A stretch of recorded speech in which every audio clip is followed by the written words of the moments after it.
The thing about working the graveyard shift at a grocery store is that it messes with your head even on a quiet night.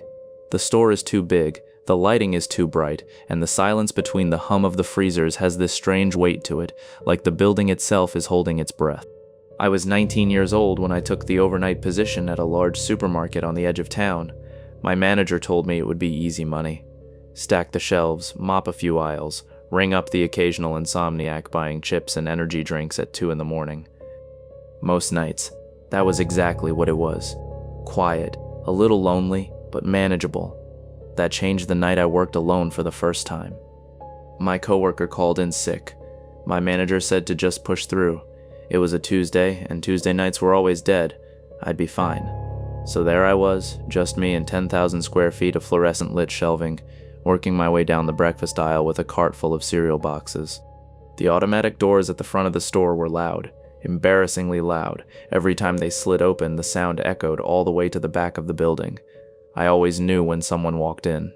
That's what made it strange. I heard something knock over in the next aisle, not loud, just a soft, dull thud, like a can rolling off a shelf. But I hadn't heard the doors open.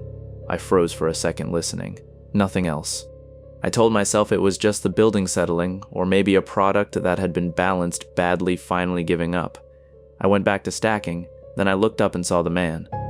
He was standing at the far end of the aisle, just watching me, not browsing, not reaching for anything, just standing there with both hands at his sides, completely still. He was somewhere in his late 30s, average height, wearing a dark jacket. There was nothing overtly wrong with the way he looked, but there was something off about his face. Something I couldn't name right away. It was the expression, or rather the total absence of one. He looked at me the way you'd look at a wall. I forced a smile. "Can I help you find something?" He didn't move for a second. Then he said in a flat, almost robotic tone, "Where do you keep the eggs?" I pointed him toward the dairy section and went back to work. I told myself I was overreacting. Retail teaches you that awkward customers are just part of the job. Some people are weird. That doesn't make them dangerous. But then he came back.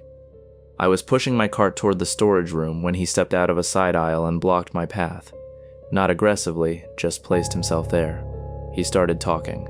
Casual at first, asked me my name, asked how old I was. I answered because I didn't know what else to do. Then he asked where I went to school, whether I lived nearby, if I was there alone tonight. That last question sat in my chest wrong. I told him we had people in the back. He nodded like he didn't quite believe me. Then he asked if I went out much, if I had anyone. And then he reached out and put his hand on my shoulder, and something in my stomach turned to ice. I pulled away and started moving faster with the cart. He kept pace beside me, still talking, still calm, like this was a perfectly ordinary conversation. I got to the storage room door, pushed through it, and let it swing shut behind me. I stood there in the dark, breathing hard, listening. His footsteps stopped outside the door. I heard them pace back and forth once, then go quiet. I waited in that back room for a long time. Too long. I knew I was supposed to stay visible to prevent shoplifting, but I wasn't going back out there until I was certain he was gone. After about 20 minutes of silence, I cracked the door open and checked the store. The aisles I could see were empty. No sign of him. I figured he'd finally left. Maybe taken what he came for. Maybe just walked out. I had been clenching every muscle in my body for the last half hour. I needed to use the bathroom. The employee restroom was at the very back of the store, past the stock room. I told myself it would take 2 minutes. I walked quickly, pushed inside, and locked the main door behind me. There was only one stall. I went in and latched it. For about 30 seconds, everything was fine. Then I heard the main bathroom door open. The sound of it is something I still think about. That creak, slow and deliberate, like whoever was on the other side was being careful not to make noise. I stopped breathing. I didn't say anything. My brain was screaming at me to call out to tell whoever it was that they weren't allowed back here, that this was employees only. But something stopped me, some quiet animal instinct that said, "Don't let him know where you are." I lifted my feet off the floor and balanced them against the inside of the stall door. From below, I would be invisible. The footsteps came closer. Slow. Measured. They stopped directly in front of my stall. I stared at the floor. Seconds stretched out like hours, and then I made the mistake of looking up. There was an eye at the crack of the door, right at eye level. Dark, unblinking, pressed right up against the thin gap between the door and the frame, looking straight at me. I screamed before I even made the decision to. Pure reflex.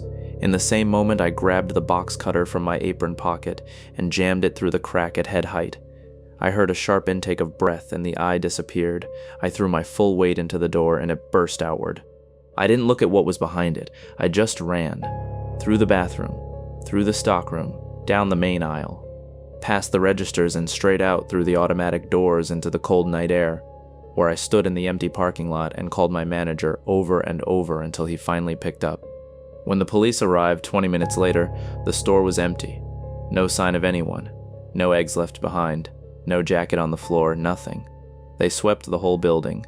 They checked the back, the storage aisles, even the roof access. Nobody. One of the officers told me the bathroom door had no lock on it from the inside. The main bathroom door that I thought I had locked from inside, it didn't have a lock, it just had a handle. He could have walked in at any point. I worked 3 more shifts at that store before I quit. Different hours, never alone, always with the stockroom door wedged open so I could hear the entire floor. I never saw him again. I don't know who he was. I don't know how he got into the store without the doors triggering. I don't know how long he had been standing in that aisle before I noticed him. But I've thought about that eye in the crack of the door almost every day since then. The stillness of it, the patience, like it had been there for a while already, like it knew. Sooner or later, I'd have to look up